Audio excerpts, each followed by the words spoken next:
Hello, small mutant baby children. Today is Tuesday, January 5th, and this is In Case You Missed Psychology 1. If you're watching this, that probably means that you didn't get to class today, and that's okay. I hope you're doing well. I hope those around you are doing well, and I hope that you are finding something cool and hopefully new to pass your time. I've been kind of bouncing around the old TV channels lately. I found kind of a neat, short, I guess season 1 of a show called Utopia on Amazon Prime Video. It's a little dark, a little bloody, but I thought it was kind of interesting. Definitely trips the lines between reality and, boy, a really weird fantasy version of what's going on in the world. Highly recommend. Anyway, I'm not here to recommend movies. I'm here to teach you stuff about psychology. But first, some reminders. A first reminder I wanted to give you guys is don't forget that dream project is due next Wednesday. You've got those 10 journals. The biggest thing I'm worried about is the 5 outside of class journals. And then obviously, depending on whether or not you had dreams or not, that you remembered how you're going to finish things up. If you have any questions on that, please reach out. Answered a few more today in class. But overall, it's been pretty quiet. I guess that means I did an awesome job explaining it the first time, and you guys did a great job understanding it. Also, I just wanted to remind you that you've got the sleeping and dreaming assignment that I gave out yesterday, I think. Yeah, yesterday was Monday.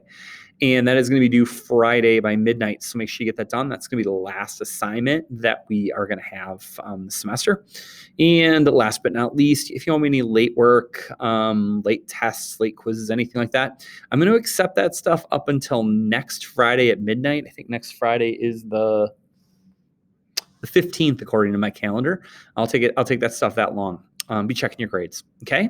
All right. So today what we're going to do is we're going to get started on our notes on the chapter on consciousness. And this is a chapter I find kind of unique and different in Psych 1 because we're going to talk about some things that are kind of theoretical that we can't see and touch. And it's not necessarily about, what is the class about? What can I do with the job? What can I do? This is where we start getting a little bit more, I guess there's a lot of theory involved. We'll go with that. So chapter 4 that we're doing is on consciousness. And in particular, we're going to spend a lot of time looking at sleeping and dreaming. And, a couple of other things along the way, depending on how, time plays out for us. So here we go. All right, the first slide, and I think it would be a really good idea to get this one down, is the objectives for the unit. 6 things that I want you guys to be able to do by the end of things if we're successful in doing a good job of this with you guys. And that is going to be plain and simple that I want you guys to be able to describe consciousness and its levels. So today, actually, we're going to look at this one. We're going to start looking at this one. And we're going to talk about what consciousness is, and then tomorrow we're going to talk about subconscious and unconscious and how those play a role in behavior and the way that we act and just what makes you you. Okay, the second one, we're going to talk about biological clocks and circadian rhythms. Now, biological clocks very commonly come up in soap operas and rom-coms where you hear women talk about their biological clock ticking, like there's only so long that they have to go or they can have a baby. And that is an example of a biological clock, but there are a lot of other ones that we experience, like your bathroom cycle. Like, what time do you start to get tired? Is there a time where you automatically wake up? Is there a time of the year where maybe you're a little more down in the dumps than others, seasonal depression? And so we'll look at those different biological clocks. We'll talk about how those work and why they work the way they do. And then the circadian rhythms are like a daily cycle of a 24-hour day. Third thing, we're going to talk about the sleep cycle. We're going to take a look at the different stages of sleep, the brain waves associated with them. We're going to pay particular attention to REM sleep, or rapid eye movement sleep, which is where you dream. Even though those 2 kids are eating spaghetti and totally nodding off, neither one of them is in REM. They're in a really light alpha 1, stage 1 sleep, because they would be easily woke up. And I'm not so sure that kid on the right isn't awake and just a really weird eater. Fourth thing, we're going to talk about dreams. And this is probably going to be the most unscientific thing we do. We're going to look at some of the different theories for why we dream, even though we have no solid proof. We're also going to, look at some common dream symbols, talk about what they might mean, even though we don't know for sure. and kind of try to get to the bottom of some of like what are some of the most common dreams. Why is it that people have dreams about water falling or different things along those lines. The fifth one, we're going to look at some different kinds of sleep disorders or sleep difficulties. I'm going to ask a favor here, and I hope you're paying attention if you're watching this.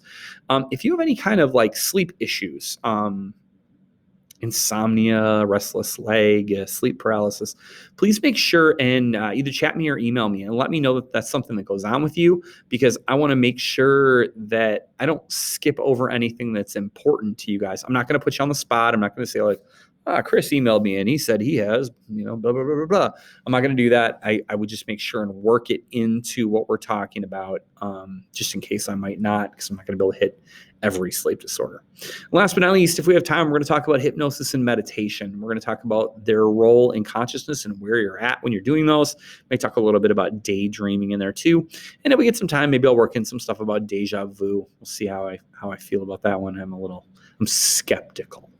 Now, a few years ago, I will warn you, I did use this slide as the test. I reworded this one right here and turned it into more of a question. And I put this slide up and I said, here's your test right away. And people got mad at me. I'm not going to probably do that this year, but these would be some functional, obviously, basis for test questions. I don't know, maybe there is a short essay question here. So make sure and take a screenshot of this or take a look at it and get down what you need to get down. My phone is telling me things. I'm not listening. Okay, so we're going to start off with kind of an abstract concept today, and that idea is the idea of a construct. Now, I'm sorry if you weren't here today, you missed out. You're probably going to miss out on some of the conversation because we had a little back and forth about this. But constructs are really at the basis of not just psychology, but also at philosophy, which is a science that uses reason and logic to try to explain the universe.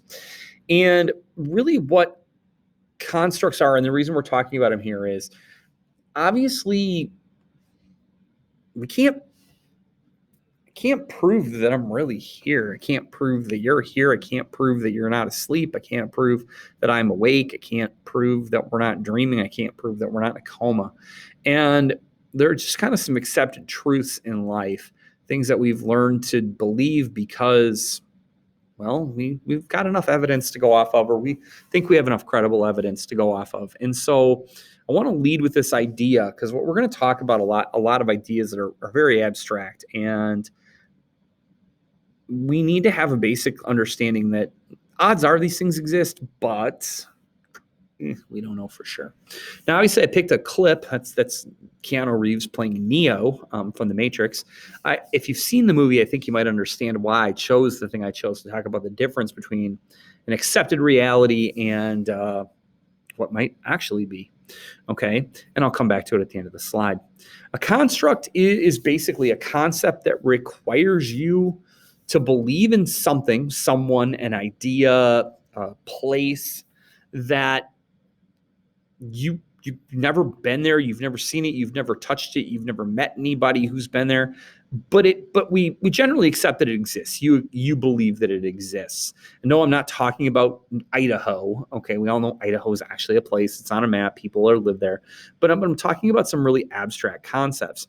And the reason that we believe that these things exist is we've been given convincing arguments by people that we consider to be reputable. I teach history, and I have only been on this planet for 46 years, yet I have to teach about 165, is it 165? 155 years of history. And so some of the things that I talk about, I don't know for sure. I'm going off what other people have told me. I believe those people are credible, and therefore I feel comfortable teaching it. However, is it possible that some of the people I teach about maybe didn't exist, or maybe they didn't do the great grand things that we think they did? Well, maybe it's possible. All right. But I'm talking even deeper than that. I'm talking like, let's talk about one we know doesn't exist, or at least we assume doesn't exist. Let's talk about Santa Claus. Okay. I'm going to use Santa Claus as the example, even though it's probably not the most solid example to work with. I want you to imagine being little again. I want you to think back to December when you were little and your ideas of Santa Claus. You believed that a magical creature, magical man who had been alive for hundreds of years, one day a year, one night a year, traveled around the entire world, stopped to see every good boy and girl, which he could tell if you'd been good or bad all year long, somehow magically. And he delivered you a gift that was something that was special, that was maybe different or better than the things that maybe you got from other people. You went to see this man, you sent him letters, you left him cookies, you left him milk, you left carrots or celery for his flying deer. Okay. And he had a small army of elves who were loyal to him, who made all of these toys or got all of these things for him. Now think about that. Really digest that one. You were dumb. We were all dumb. I was dumb. We believed a lot of stuff. And the reason we believed it is because, well, our families told us that was the case. And our brothers and sisters and TV and maybe older kids who were looking out for us. God, please don't play this around your little brothers and sisters. Do not ruin this. If I get blamed for this, I swear I will find you. But then, remember the first person that tried to spoil it for you, that kid on the bus, your older brother, when he was mad at you and told you Santa's not real, and you went on the defensive. You defended Santa. I got my picture taken with him. Who eats the cookies? Who got me the PlayStation 2? I don't know how old that is, but maybe, I don't know, maybe you got one at some point. PlayStation 3 probably for you guys. Who got me that thing? And your answer was Santa, and you would defend him, and you left milk anyway. But now when you look at it, think about this concept. We believe that a random stranger breaks into our house, leaves us things, and once a year when you were small, your parents took you to sit on a random old dude's lap and get your picture taken. And they paid a lot of money for it. It's crazy. Okay? But we all accepted he existed. Now, we look at more difficult concepts. Love. How do you know that you love that person? How do you know that you're not just friends? How do I know that I love chocolate ice cream? Okay, let's not be mushy. Let's not talk about my wife or, when I looked at my first girlfriend, I'm like, I love you. Ugh, that worked out well. Anyway, but instead, love ice cream. I love chocolate ice cream, dude. I wish I had a bowl of chocolate ice cream right now. Not gonna lie. I'm disappointed that I'm talking about it. I don't have one. I would eat 5 gallons of it. But do I love it? Do I really hate vanilla ice cream? I mean, I don't really like it. I don't want it. I don't want to rip your float because it's in it. I want my strawberry sundae with chocolate custard. Okay. But do I hate it? Do you hate that person that you tell your friends you hate? Do you love that boy or girl you say I love you to? All right. How do you feel about your little brother or sister, your older brother or sister? How do you feel about your pets? How do you feel about celery? All right. But can you prove it? Can you mathematically prove? Can you show me a graph? Mr. Wells would love this one. He would, can you give me a chart or a graph to prove the growth of your feelings in that direction? Now, I'm not trashing religion, but this next part kind of deals with that. The soul, or religion for that matter at all. Like, can you prove that those things exist? If you have faith, I'm sure you can come up with a very convincing argument. And if you don't have faith, you're going to come up with a convincing argument too. And the issue is, if you believe and you believe strongly and you have your own evidence, we could argue about these things for days. We could take the head of every major religion in the world, and we could lock them in a room together, and we could say, hey, we're going to keep you in here until you guys work this out. Who's right? And the answer to who's right is going to be whoever's alive last, because they're going to passionately present their argument and not believe the other people. But this leads me to an interesting one. Consciousness. You being aware, you being here. Can you prove that you're here? You can do, I'm going to pinch oh, wow, that hurt. Yeah, that proves it. Well, you don't get hurt in dreams. How do you know people in comas don't feel pain? Right? Somebody said this morning, how do I know I'm not dead? How do I know I'm not dreaming all this? Okay. And my sister, when I was little, looked at me one time and said, how do we know we're not just an aliens TV show? And I was like, oh, you're a creepy little weirdo. All right. But, I think therefore I am. Does that work for you? Is that enough? Are you all made up in a dream of mine? Am I made up for you? Are you in a coma? Here I am, figment of your imagination. The thing is, it's hard to prove. It's hard to disprove. I'd like to think that I'm here. I'd like to think you're here. God, what a weird waste of time if I'm teaching people who are only in my mind. Okay. Now, why did I pick Neo? Why did I pick Keanu Reeves? If you've seen The Matrix, you know that the reality, the reason he can stop bullets, is because those bullets aren't really there. When he is in the world, he's actually in a computer program called, oddly enough, The Construct. See, people that make movies are smart. Okay. And The Construct is a world where nothing is exactly what it is. It's just a computer program, and reality is a lot different. Okay. The last concept for today is the idea of consciousness. Now, deer are interesting. Deer are just weird animals. I don't know. I don't hunt. I find them to be really cool, though, because they are extremely alert to their surroundings, unless they're running across the road in front of my car. And then they don't seem to care. All right. This deer was in the woods and it was eating something. It was enjoying a lovely leaf or grass or something like that. And then something changed about its woods. Something moved. A squirrel, a person. Maybe you were in the tree and you went to raise your rifle, and it knew. It knew right away. It was extremely aware of its surroundings. It was extremely conscious of a change or a smell or, I don't know, a sound way off in the distance. And that changes behavior. It instantly pops up and starts to look around. So by definition, consciousness is your awareness, or any organism's awareness, of knowing what is going on inside you and around you. So think about this. You're watching this. Are you warm or are you cold? Are you comfortable? Are you having a tough day?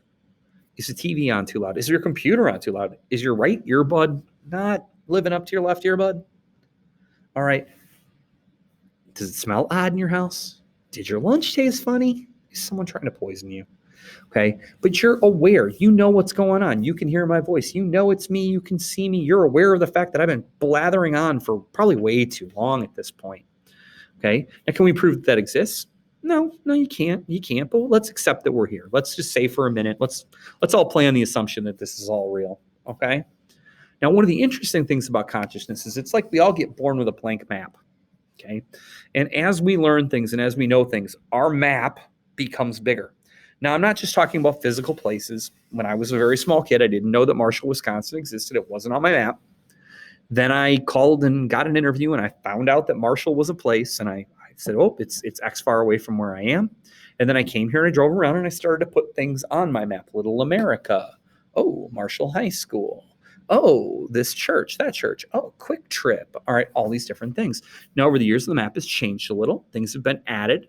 People have been added to the map. Some things have closed. It used to be a grocery store. Quick Trip used to be across the street from where it is now. And so our map changes. Our map grows. You guys that haven't traveled much, you know that Utah's a place. You know that Texas is a place. But you only know where it is because of a map or things you've seen on TV or things you've seen in books. Whereas someone who maybe has been to Texas, let's say they've been to San Antonio, they have a visual of the Alamo. They know what it's like. They know where you walk. They know where you go. If you spend a lot of time in Milwaukee or Chicago, you have a mental map of how to get to family members or how to get to the museum or get wherever you're going to go. And as you grow and as you experience life, your mental map becomes larger and larger and larger. Now, obviously, there are things that can happen in your life that can make parts of your mental map go away. Obviously, we're going to age and we're going to forget things. You could develop Alzheimer's. You could develop some kind of head injury, which could cause your map to crumple or parts to be lost. Or simply life can happen. You could move away from Marshall, be gone, be 50 years old, and someone could say, hey, you remember that guy you had for your psychology class? You're like, oh, he was so handsome, so beautiful. God, what was that guy's name? And so I will eventually probably slowly slip from your mental map. Okay. Name of the game, way it works. All right. But the interesting thing is that you can add to that map. Now, my challenge to you today, if you have any more time carved out for psychology, work a little bit on that sleeping and dreaming thing. But my big challenge for you today is add something to your mental map. Find something new. Watch something inspiring. Watch something new. Go someplace. Take a virtual tour of a place. There's plenty of them out there. But do something to add to your mental map today.